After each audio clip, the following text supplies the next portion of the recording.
So a season gone by and a forgettable one for the Mumbai Indians. They're not used to this sort of situation, finishing rock bottom of the IPL points table. Ravi Shastri and Dan Vettori to look back at a season that will take some serious introspection. Let's start with the positives, right, if we can. And what would either of you say was the biggest positive? Obviously, Tilak Varma comes to mind, Tim David towards the end. Dan, biggest positive for Mumbai Indians? I think those two that you mentioned. I think Bumrah was pretty good throughout the season, and the introduction of the young spinners. So they've given themselves enough to look at. I think they would be content with Daniel Sams and Riley Meredith from an overseas perspective, and obviously Tim David. So if you're looking at positives, it's those. So you feel like there's a nucleus of the team if you get a better season in a row at Sharma and potentially one other overseas player. So look, it's hard to say when you finish rock bottom, but they'll feel like there's an avenue to getting better quickly, and a lot of that will depend on Archer's availability as well. Ravi? I think, you're bound to have a season like this, with the success you've tasted over the years. But if they reflect, look back, the two names, Tilak Varma definitely, he's made a mark for himself, to be a long timer with this Mumbai Indians. Again, if you look at Bumrah, he's been consistent this season. I was really impressed with Tim David towards the end. Now, that is a big position to fill. With Pollard not being his usual self, that becomes a position that is of extreme importance to Mumbai Indians. So I'm glad they found that overseas cricketer to do that position. They don't have to look around there.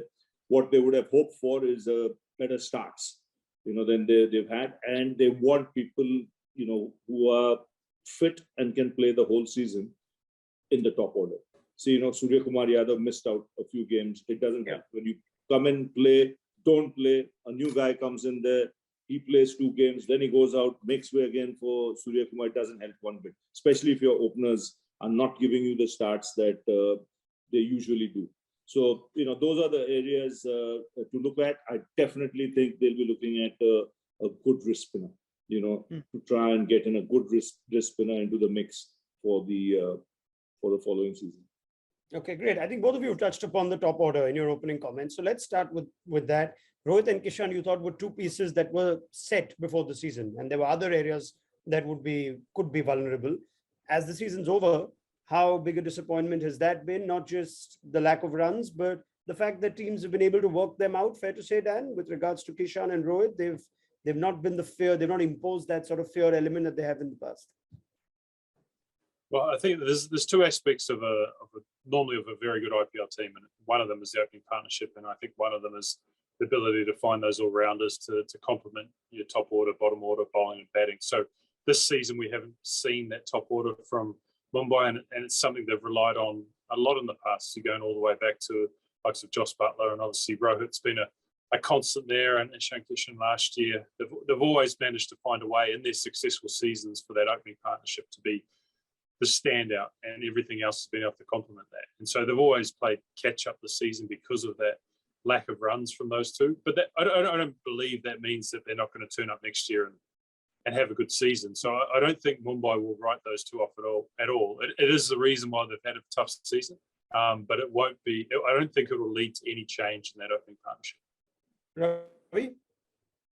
See, the way I look at it is the problem these 2 had, apart from teams bowling well at them, like you mentioned, planning better which bowlers to bowl when, who to bowl in power play, was the fact that they didn't have the depth as they had of earlier years.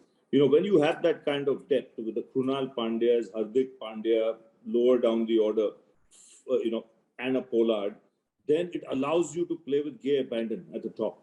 It allows you to take that extra risk from the outset. Knowing fully well you could be 10 for 2, but then there's still depth over there with Surya coming in at 3. That wasn't there this season. So probably made them play in a little different manner. And, that didn't really work for them. There's also the auction dynamic in this, Ravi. If they have to free up funds to go hard at Ben Stokes, Mitch Stark, God knows who the premium players of the next small auction will be, they'll have to let go some of their big signings. Is Pollard therefore come into those calculations? Depends on how much Pollard wants to play. And he would have had a chat with the management, as to how fit he is, how keen he is, does he want to go and take rest and come back fully fit next season? All these things will be weighed up, because they'll definitely be chasing a fast bowler. I have no doubt about that. A left-armer in particular who will back Bumrah, because then allow them to get those early wickets in power play. I think they'll go hard looking for a top quality fast bowler. Of course, an all-rounder. Leadership. Rohit Sharma, could you say this is one of his off seasons as skipper as well? There were a number of tactical and selection calls that were very unlike the Mumbai Indians. Could Mumbai Indians even look in any other direction to relieve Rohit of the burden of captaincy? He's captaining India. He's 36, 37. Is Bumrah or Surya Kumar Yadav, are they tenable options, Ravi? Did you see that happening at all? No, not really. If Rohit's playing, he'll lead because he's got all the, all the credentials and the success for him to stay there. Different from him this year because, the team that he had was not the same kind of team like he had over the last couple of years. There was a lot of players, regular players missing. So it became a different job captaining that side. He had to unearth new players whom he could trust, have the confidence in. And, by the time he, got close to that, the tournament was over. Dan? Yeah, I agree. I think things change incredibly quickly in the IPL. And I think the franchises that remain consistent and back their players have a proven track record. And so Mumbai is one of those franchises, and I don't see them jumping to any change at all. They'll back Rohit as a leader and as a captain.